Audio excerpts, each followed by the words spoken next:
आनंदपुर नाम का एक गांव था जिसमें रामू नाम का एक लड़का रहा करता था। रामू का इस दुनिया में कोई नहीं था।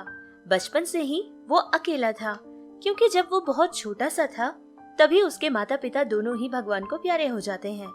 तब से ही उसको अकेली जिंदगी जीने की आदत पड़ जाती है। उसको खाना भी वक्त पे नहीं मिला करता था। कभी मंदिर के सीढ़ियों पे तो कभी किसी पेड़ के छांव में ऐसे ही सोया करता था। कोई प्रसाद देता तो खा लेता, या फिर गांव का कोई भी आदमी कोई छोटा मोटा काम कहता तो उसको किया करता था, जिससे जो जिसको समझ आता था वो उतने पैसे दिया करते थे। वो अपने लिए खाना खरीद कर खाया करता था। ऐसे ही उसकी जिंदगी गुजर जाया करती थी। कुछ सालों बाद रामू बड़ा हो गया था। वो अब जवान लड़का था, इसीलिए उसको एक होटल में वेटर का काम मिल जाता है, जिससे वो अपनी जिंदगी कुछ अच्छे तरीके से जिया करता था। उसने सोचा कि एक छोटा सा कमरा किराए पर ले लेगा, जिससे वो उसके अंदर आराम से जी सके, और वो वैसे ही कर भी देता है। कुछ दिन तो अच्छे ही निकल गए थे, लेकिन एक बार की बात है कि रामू को बहुत तेज बुखार हो जाता है। उसकी देखभाल करने वाला उसके पास उसके अलावा और कोई नहीं था, जिससे उसकी तबीयत दिन ब दिन बिगड़ती गई। ऐसे ही उसका बुखार पूरे 15 दिन तक था। उस बेचारे का ख्याल रखने वाला कोई नहीं था, जिससे उसकी सेहत को ठीक होने में कुछ समय लग जाता है। पूरे 15 दिन बाद वो कुछ बेहतर महसूस करने लगता है। फिर वो वापस अपने होटल जाता है। अच्छा, अब आए हो। जाओ जाओ, यहाँ तुम्हारे लिए कोई काम नहीं है। लेकिन साहिब, मेरी बात तो सुनिए। मेरी तबीयत बहुत खराब थी साहिब, इसीलिए मुझे ठीक होने में थोड़ा समय लग गया था, क्योंकि मेरे साथ कोई नहीं रहता ना। कृपया करके मुझे काम से मत निकालिए साहिब। इस तरह बहुत ज्यादा बार बोलने के बाद भी वो होटल का मालिक बहुत ज्यादा कठिनाई से उससे बात करता है और फिर वहाँ से रामू को भगा देता है। अब रामू ने सोचा कि यहाँ तो उसका कोई काम नहीं है। उसने सोच लिया कि दोबारा नए काम के लिए वो कोशिश करेगा। वैसे ही वो बेचारा बीमार रहने के बावजूद भी बहुत सारी जगहों में घूमता है और कोशिश करता है कि उसको कोई नया सा और अच्छा सा कोई काम मिल जाए। लेकिन जहाँ भी वो जाता था, सबके पास बस उसके लिए एक ही समाधान मिलता था कि उनके पास अभी कोई काम नहीं है, या फिर उसको देने के लिए कोई काम नहीं है। ये समाधान सुन सुनकर रामू थक चुका था। फिर रामू को एक ही बार से याद आया कि उसने जितने भी पैसे कमाए थे, उन पैसों में उसने कुछ पैसे बचत भी किए थे। ये बात याद आते ही भागता हुआ रामू घर पहुंचता है। निकाल कर देखता है तो उसको समझ आता है कि ये पैसे तो बहुत ज्यादा कम है। इन पैसों में तो उसका कुछ नहीं होगा। फिर रामू सोचने लगता है कि इतने कम पैसों में उसका कौन सा काम चलेगा। ये सोचकर उसको याद आता है कि वो तो होटल में काम करता था, जिससे उसने चाय बनाना तो बहुत अच्छे से ही सीख लिया था। अब रामू बिना देर किए चाय के लिए जितना सामान होना था वो सभी का सभी खरीद लेता है।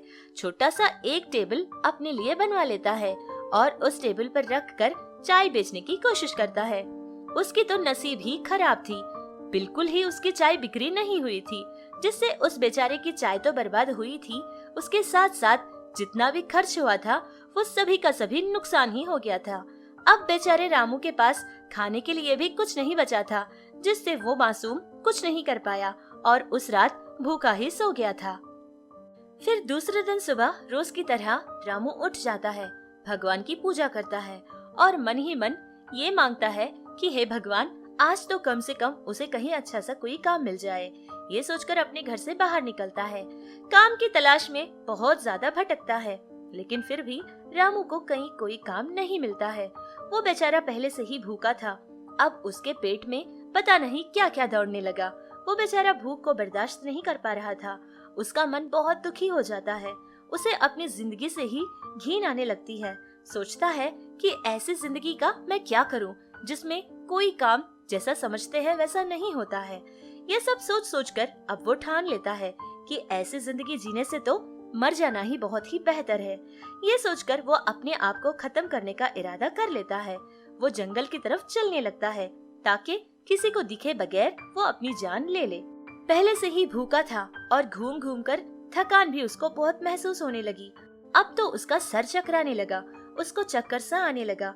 फिर सोचा कि अब तो ऐसी हालत में मैं और नहीं चल पाऊंगा।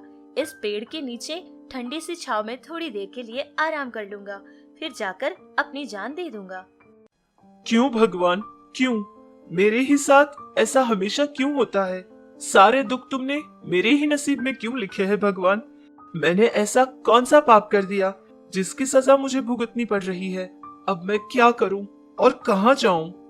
इसी तरह बेचारा थका हारा रामू रोते रोते ऐसे ही लेट जाता है। फिर उसको खुद नहीं पता चलता कि वो कब नींद में चला जाता है। बहुत ही गहरी नींद में रामू सो जाता है। ऐसे ही 1 घंटा गुजर गया था। तब जाकर रामू की नींद खुलती है। जैसे ही रामू ने आंख खोला तब उसको याद आया था कि वो जंगल में क्या कर रहा है। फिर उसने सोचा कि मैंने तो अपनी जान देने की ठान ली थी, तो मैं यहाँ क्या कर रहा हूँ। ये सोचकर वो अपनी जान देने के लिए उठकर खड़ा होने ही वाला था कि उसने देखा कि उसके बहुत ही पास एक छोटा सा खरगोश पड़ा हुआ था, जिसके पैर पर बहुत बड़ी चोट आई थी। उसने देखा कि उसका तो बहुत खून भी बह रहा है। ये देखकर रामू का दिल कांपने लगता है। उसको उस छोटे से खरगोश के ऊपर बहुत ज्यादा दया आ जाती है। हे भगवान, ये क्या है? तुम्हारे पांव पर तो बहुत चोट लगी है। इतने छोटे से हो, पता नहीं तुम्हें कितना दर्द हो रहा होगा। मैं तो इंसान हूँ, मुंह खोलकर अपना दुख आगे वाले से बांट तो सकता हूँ, लेकिन तुम। इतना कहकर रामू वहाँ से उठकर चला जाता है और फिर पत्ते ढूंढने लगता है ताकि उस खरगोश के जख्म पर वो पट्टी बांध सके। फिर वो कुछ पत्तों को तोड़कर लाता है और जड़ी बूटी तैयार करता है। फिर उस खरगोश के जख्म पर लगा देता है और उसकी मरहम पट्टी करता है, जिससे वो खरगोश को थोड़ा आराम भी मिल जाता है। अब मैं तुम्हें ऐसी परिस्थिति में कैसे अकेला छोड़ दूं? नहीं नहीं, अगर ऐसी हालत में मैं तुम्हें छोड़कर चला जाऊंगा तो हो सकता है कि कोई जंगली जानवर आकर तुम्हें खा जाए। नहीं, ऐसा मैं नहीं कर सकता। चलो, मैं तुम्हें अपने साथ अपने घर लेकर जाता हूँ। जब तुम पूरी तरह से ठीक हो जाओगे, फिर मैं वापस तुम्हें जंगल में लाकर छोड़ दूंगा। ये कहकर वो उस खरगोश को अपने साथ अपने घर लेकर चला जाता है। फिर उसको घर में एक जगह पर रखता है और उसकी बहुत अच्छे से ख्याल करने लगता है। जब तक उसकी तबीयत पूरी तरह से ठीक नहीं होती, वो उसको कहीं नहीं भेजेगा। ये ठान कर वो उस छोटे से खरगोश का पूरा ख्याल रखने लगता है। वो पेट भर के पानी पी लेता है और सो जाता है, क्योंकि रामू के पास खाने के लिए कुछ नहीं था, जिससे पानी से ही वो अपना पेट भरकर सो जाता है। दूसरे दिन सुबह उठने के बाद उस खरगोश का वो पुराना पट्टी निकालकर दूसरी नई पट्टी कर देता है, जिससे वो खरगोश कुछ ज्यादा ही खुश लगने लगा। खरगोश को ठीक होता देख रामू बहुत ज्यादा खुश हो जाता है। मन ही मन ये सोचता है कि जितनी मेहनत उसने उस खरगोश के पीछे की थी, वो तो रंग आने लगी। कुछ दिन ऐसे ही गुजर गए थे। फिर देखते ही देखते वो छोटा सा खरगोश बिल्कुल ठीक हो जाता है और ठीक होने के बाद वो इधर उधर कूदने लगा, इधर उधर नाचने भी लगा, जिसको देखकर रामू बहुत खुश होता है। वो देख ही रहा था कि अचानक वो छोटा सा खरगोश एक बहुत बड़ी देवकन्या का रूप ले लेता है, जिसको देखकर रामू पहले तो बहुत डर जाता है, फिर उसकी बात सुनने लगता है। अरे, तुम कौन हो? तुम्हें देखकर तो मुझे डर लग रहा है। बताओ ना, तुम कौन हो और ऐसे कैसे आ गई? नहीं रामू, डरो मत, क्योंकि मैं तुम्हें डराने नहीं, तुम्हें वरदान देने आई हूँ। मैं एक देव कन्या हूँ। किसी साधु के श्राप की वजह से मैं ऐसे खरगोश के रूप में आ गई थी। उसने कहा था कि अगर कोई मन से मेरी सेवा करेगा और जिसकी वजह से मैं ठीक हो जाऊंगी, तब जाकर मैं अपने रूप में फिर से बदल जाऊंगी। आज तुम्हारी वजह से, तुम्हारी की सेवा की वजह से मुझे अपना असली रूप वापस मिल गया है रामू, जिसकी वजह से मैं बहुत खुश हो गई हूँ और मैं तुम्हें कोई वरदान देना चाहती हूँ। तुम क्या चाहोगे? ये सब कुछ कहकर वो देवकन्या रामू के लिए बहुत ही स्वादिष्ट और बहुत ज्यादा खाना वहाँ पर लाकर रख देती है। खाओ रामू, पेट भर के खाना खाओ। ये सब सिर्फ तुम्हारे लिए है। मैं तुम्हें भूखा तो देखती रहती थी, लेकिन मेरा रूप उस वक्त मेरे साथ नहीं था। मैं एक खरगोश के रूप में थी और तब मेरा जादू काम नहीं आएगा। लेकिन अब तुम्हारी वजह से मैं बिल्कुल ठीक हो गई हूँ ना। अब तुम जो चाहोगे वो तुम्हें मिलता रहेगा। इतना ज्यादा खाना और इतना स्वादिष्ट खाना देखते ही रामू के मुंह से तो पानी निकलने लगा, जिसको देखकर वो बहुत खुश हो जाता है।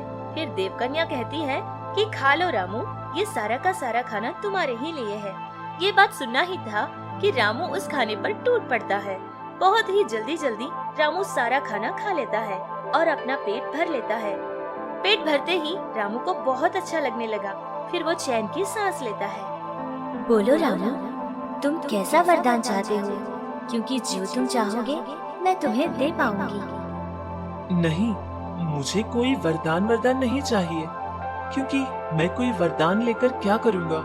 मेरा तो आगे पीछे कोई नहीं है। इस दुनिया में मैं बिल्कुल अकेला हूँ। मुझे बस चाय बनाना आता है, जिसके ऊपर मैंने अपना सारा पैसा बर्बाद किया था। लेकिन फिर भी मेरा काम ही नहीं चला और मेरा पूरा नुकसान हो गया। अच्छा ठीक है, मैं तुम्हें एक चाय का ही ज्ञान दे देती हूँ, जिसकी सहायता से तुम बहुत अच्छे से अपना काम कर पाओगे और उसके साथ साथ तुम बहुत खुश भी रह पाओगे। एक बात याद रखना रामू, ये जो ज्ञान दे रही हूँ, इसमें जब तुम चाय चाहोगे तो चाय आएगी और जब तुम कॉफी चाहोगे तो इससे कॉफी ही बाहर आएगी। जाओ रामू, अब अपना काम शुरू करो, मन लगाकर मेहनत करो। तुम्हारी सारी तकलीफें, तुम्हारे सारे दुख आज से मिट जाएंगे। इतना कहकर वो देवकन्या रामू के हाथ में एक जादुई टी कैन दे देती है, जिसको लेकर रामू बहुत खुश हो जाता है और अपना काम करना शुरू करता है। वो एक बाजार में चला जाता है ताकि लोगों को चाय दे सके। तभी उसके पास एक जमींदार आ जाता है और उससे कहता है कि बेटा रामू, एक कप चाय तो पिला दो। रामू बिना देर किए ठीक है सर कहता हुआ उस आदमी को एक कप चाय पिलाता है, जिसको पीकर वो आदमी बहुत ज्यादा खुश हो जाता है। अरे भाई, क्या डालकर चाय बनाई तुमने? कमाल की चाय है। इतनी स्वादिष्ट चाय शायद मैंने कभी नहीं पी थी। बहुत मजा आ गया यार तुम्हारी बनाई चाय पीकर। एक काम करो, एक कप चाय और पिला दो, क्योंकि इसका स्वाद मैं भूल नहीं पा रहा हूँ। ऐसा कहकर वो आदमी एक और कप चाय लेकर पीने लगता है। बहुत देर से कुछ लोग उन दोनों को देख रहे थे। फिर उन लोगों में से 2 लोग उनके पास आ जाते हैं। उस आदमी से पूछने लगते हैं कि क्या बात है साहब, इतने ज्यादा चाय क्यों पी रहे हो? क्या इसकी चाय इतनी ज्यादा स्वादिष्ट है? तो उसने कहा, अरे हाँ भाई, एक बार पीकर तो देखो, तुम्हें भी पता चल जाएगा कि ये चाय कितनी स्वादिष्ट है। ये बात सुनते ही रामू ने उन दोनों को भी चाय दी थी, जिसको पीकर उन लोगों ने सच में ही बहुत ज्यादा तारीफ की थी। ऐसे ही देखते रामू की चाय और कॉफी सारे गांव में फेमस हो जाती है। देखते ही देखते रामू उस जादुई टी कैन की वजह से बहुत सारा पैसा भी कमा लेता है। उसकी तरह उसके गांव में जो भी गरीब रहता था और उसके पास सहायता के लिए आता था, तो वो उन लोगों की पूरी सहायता करता था। देखते ही देखते धन और दौलत के साथ साथ रामू ने अपना नाम भी बहुत ज्यादा कमा लिया था।